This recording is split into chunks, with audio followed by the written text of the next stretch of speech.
did you get into podcasting?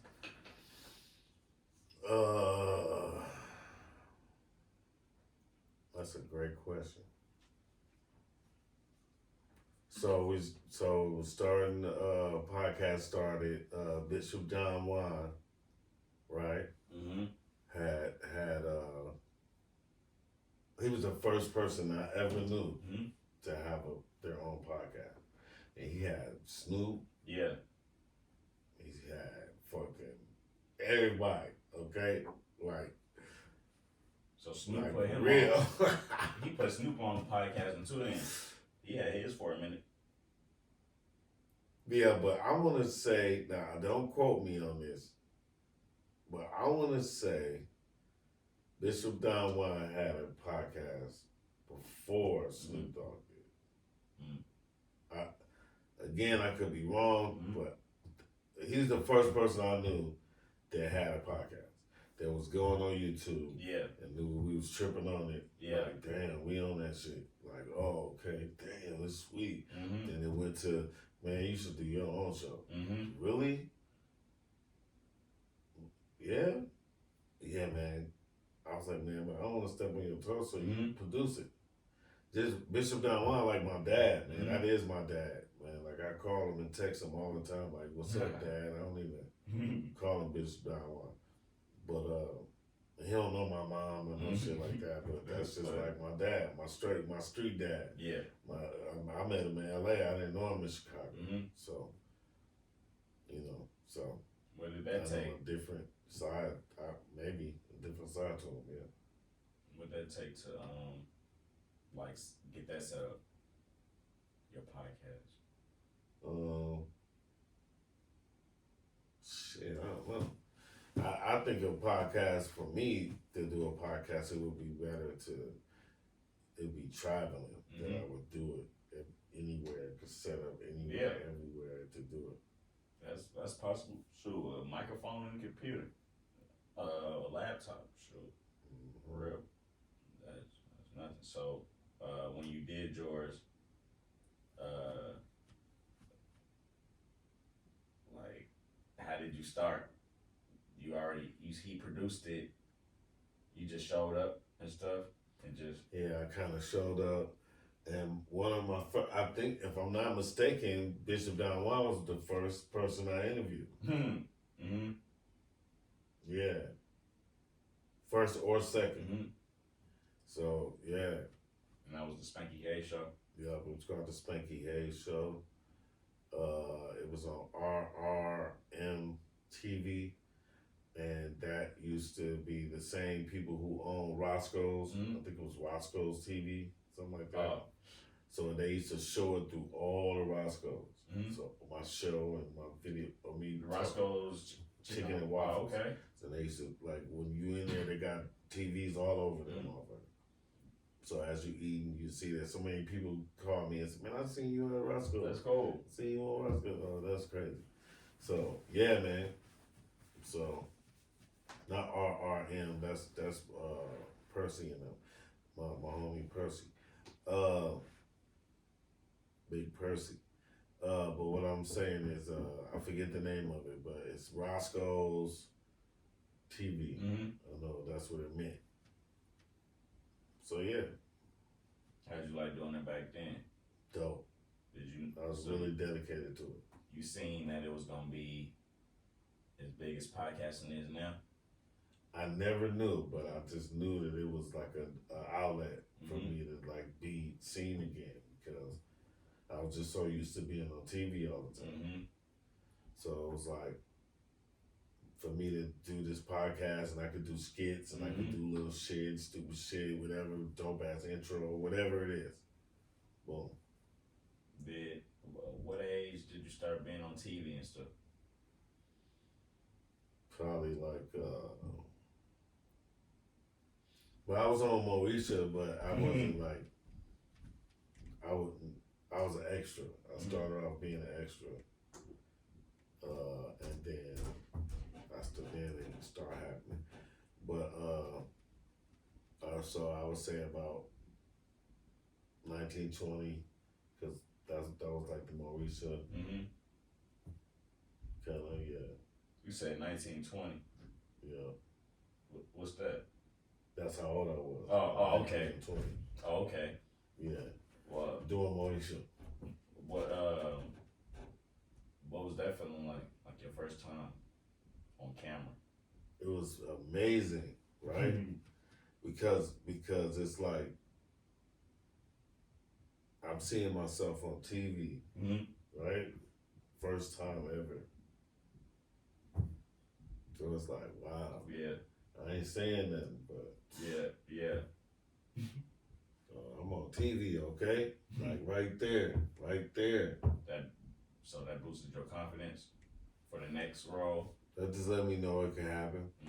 And then I did How to Be a Player, but I was in the background. Oh, dang. And then I did Players Club. Dang. And I was in the background. And then I met Ice Cube, and Ice Cube like picked me out of the extras and wanted me to do like something else. It didn't work out, but if I showed you me in Players Club, you'd be like, damn, you trip out how many times I'm in that shit. That's cool. Yeah. I just don't say nothing. What did your mom think about you being? My mom always told me I was either gonna be a Richard Pryor or a preacher. Man. Yeah. Was he your inspiration, Richard Pryor? That's probably who I wish my daddy was. Probably. Yeah. That's who. So who made you go into comedy? Him. Yeah. I would say pretty much Richard Pryor. But the thing was about Richard Pryor is that when I was listening to Richard Pryor, I didn't think I could do that. I was just listening to it. I thought it was like if I could do this, wow. Yeah. Like I didn't think I could do that.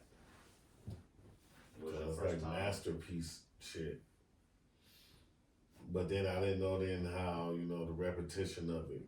Like the more you gotta do it, the more better it sounds, right?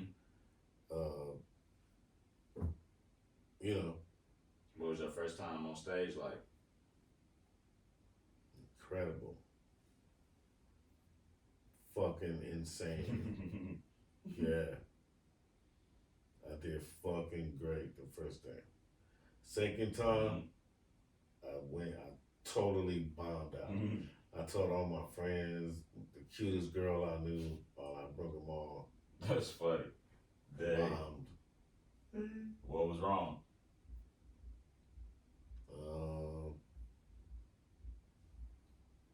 Probably the audience, because I knew more people in the audience.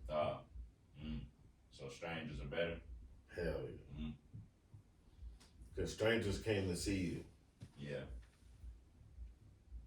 You know what I'm saying? Your friends might be there for an Instagram pic, just to be there, not really to see you. Yeah. I mean, I don't know. And not all friends are bad. I'm just saying. Have you had to like drop friends through your journey and stuff, like kind of when you noticed they didn't have the best intentions? Sure.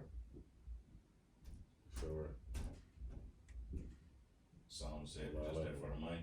A lot of them. Yeah, but I would say I had a few people around me when I had money. Like, the most money I ever had in my life, like I only had a few people around me. So I can't say it was all, everybody was about the money. It's just about, a lot of people will fuck with you if they think they can get something off of you.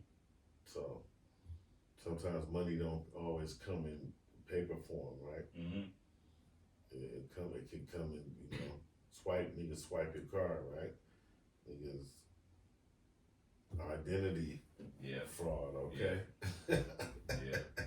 Hello? So,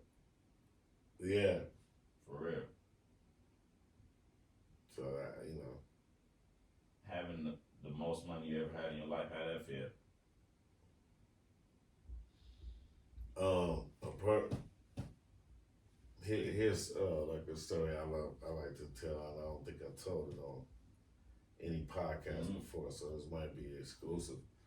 To answer your question, it felt great, of course, but I always felt weird about it. So because nobody else around me had the money I had, so it was kind of weird, and I had to share, not so much in money form. I just had to kind of share whatever my money bought. Oh, okay. You feel me? So if it was a house, you know, I gotta expect 4 or 5 dudes that I got definitely love for. That's gonna come through at random times at nighttime, knocking on the door, dogs barking, all kinds of shit. So, you know, you deal with that for a little while. You know, but I had let my cousins come from like they was like South Carolina, like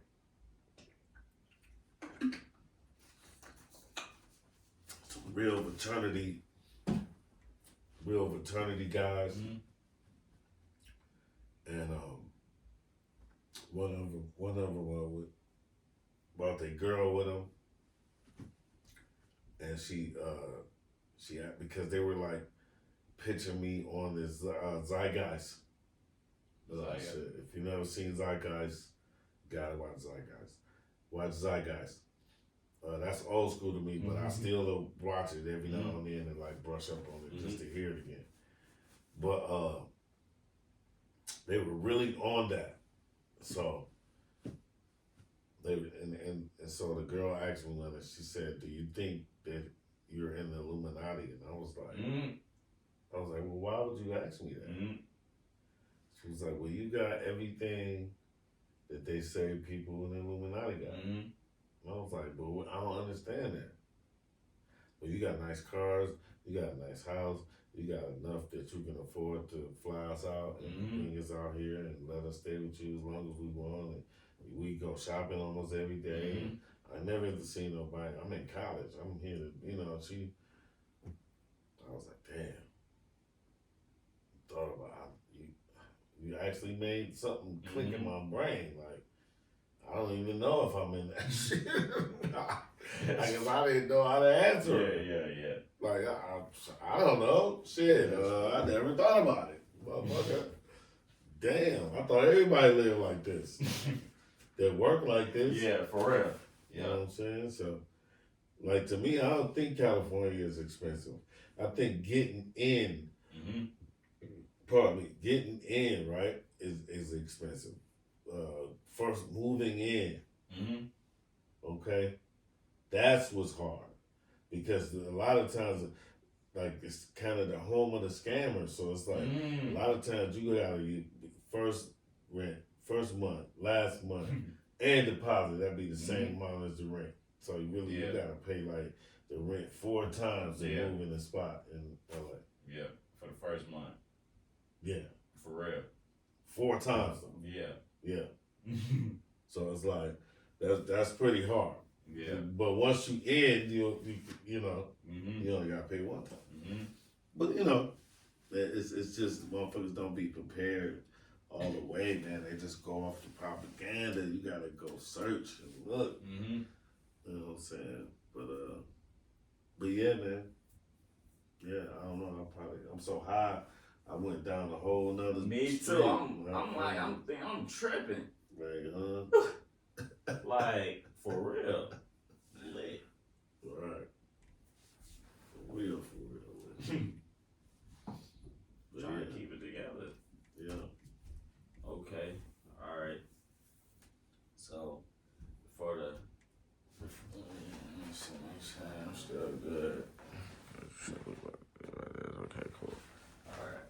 Before the camera cut out. All right. So I asked you, all right, what made you, know what I'm saying, do the thing with Tyrese? Well, the thing with Tyrese is, it was like a bad joke, basically, that I had did surfaced later on in life, because like Tyrese and Lorenz Tate started beefing. They was like, I don't know, they had like a little situation that was happening, and their teams was like looking for footage, like to talk shit. Yeah, dirt. So they found my dirt, and it was old as hell. Just sitting there, piled up. Yeah. So lucky you. Oh man, how about that? And so more than Tyrese, I would say the homosexual people, the same-sex people, the cocksuckers, the drag queens, all of them people. I love y'all too, man. I was just trying to say, you know, I love y'all too. He was one of y'all. And he got mad. Crazy. And I'm a comedian, so comedians tell bad jokes too. We don't want to have to starve and shit because we told a bad joke. So, you know, Tyrese, you know, he went crazy on his own. I think I kind of put the battery in his back for that in a sense. How did that affect your business? I started doing white business. So the whole thing is this. A nigger, black person cannot ban you. If what's my man named Tyler Perry, which I love and will hate to be banned by a guy like Tyler Perry. But let's just say Tyler Perry banned you. Only people who fuck with Tyler Perry is gonna ban you. Yeah. Or stop you. Yep. Everybody can not fuck with you, especially if you're great. Now again, you don't want to be banned by anyone. I don't wish to be banned by any person, especially not a black person, because too many people don't get these opportunities to do this. So it's like to be salty with another brother or sister. I wouldn't want that. I wouldn't wish that.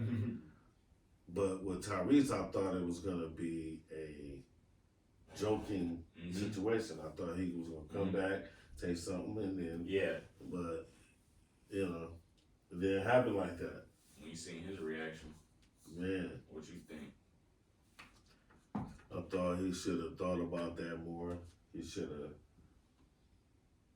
Me and my wife, she was my girlfriend at the time, but we had got our first apartment together, and that's when that happened. And I was retired. I didn't really care about that shit like that. But my name was getting dragged in the mud, so I had to do something. So I had to do my video. But again, man, I ain't never had no bad blood with Tyrese, man. He cool, man. You never seen him? I've seen him a few times. He looked over me. Like, you know what I'm saying? Like, oh, this nigga. Yeah, that's But it's all love, man. It's all love. I'm not tripping. That was like some, young niggas, stupid shit. I shouldn't have called no black man. See, the thing was too, and the reason why I stopped and I didn't do no more content on that is because, right, I didn't want to call a black man gay, right? Like, I didn't want to call a black man gay. Like to the white media, I didn't want to do that. Like, you know what I'm saying, as long as we keeping it black on black, and we just talking shit, we on the internet, we clowning each other, let's keep it that right there. But once I did TMZ, and once it started getting like these shows and sound, all of these fucking, like, come on. Was you getting booked for like interviews and stuff like that? Yeah, they wanted me to, but I didn't want to do all that. Like, I didn't want to just, because them kind of money grabs are one and done. So if I'd have took that money grab, I would definitely be done after that. So you know what I'm saying? Because it started all off of a joke anyway. So You know, they wanted me to tell, you know, act like I'm telling the truth about him being gay. Now, I will say this: he definitely looked gay after he did that video. You funny. I gotta see the video. Yeah, he looked homosexual after that. But shout out to the homosexuals. Shout out to all the alphabet people. I love you. When you come to the shows at the Comedy Store on Sunset, y'all all know where the Comedy Store is. It's a lot of drag queens they support. When it happened, did you get attacked? No, I didn't really get attacked. A lot of my buddies, man, in the business, my brother, LT Hutton, shout out to LT Hutton, he's from Chicago too. He called me and stopped me because I started going on the same-sex rampage. Like I started like putting his face on two men kissing face. That's funny. Yeah, you know what I'm saying? So I started kind of going there. You know what I'm saying? Yeah. I was so frustrated. Yeah. And then I didn't want my name to be in the mud like that. So, and I'm retired. I don't really care about going on stage talking about it. I don't want to go on stage. Yeah. So basically, I guess what I'm saying, I didn't want that to be the reason why I came out of retirement. What do you think about social media comedy? I hate it. I think it's the worst form of comedy. It might get the best, the most views because it's current, and they might pay more because just like in rap music, they didn't pay certain time. So, I mean, I get it. It all gotta evolve, but what they do, I wouldn't call comedy. I think they should find like another name for it. You like Drewski? Drewski is like if you look at how I look at it, he's a comedic actor. He's not a comedian. You can't go on stage for 30 minutes flat, and none of them have. How about we just had a show out here last week. I like DC Young Fly as far as internet comedians.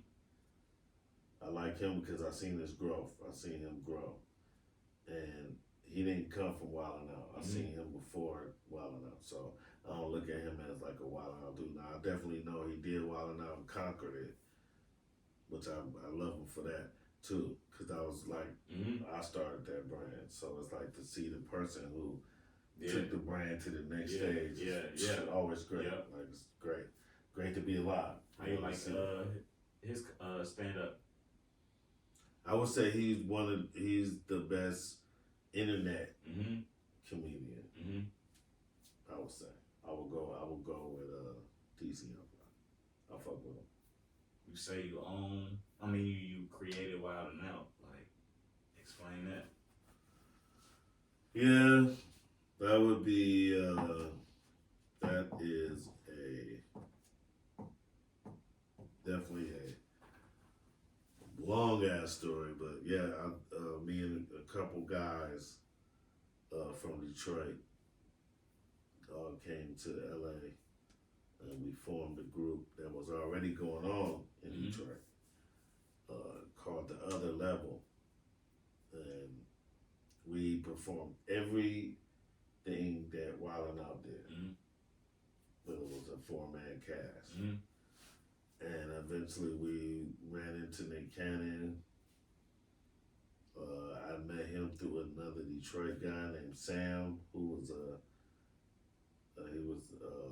Nick's manager, one of his first managers. And we met and clicked, and they would take him to Soul Train, and whenever he couldn't get on Soul Train, he would come to my crib in the jungle. So that's cool. Yeah, so me and Nick knew a long time. So to make a long story short, he got the deal. We were all broke. We said, okay, fine, do it. And then he said, well, but I need you because you're the leader. So that's how I got on the show. How did that, cause you kept the business, like, you could have been upset and type, like kind of held a grudge. Well, it made me hold a grudge eventually Mm-hmm. because, I mean, you know, eventually you get mad. Yeah. You know, even the hero could be the villain Mm-hmm. after a while. Mm-hmm. Feel me?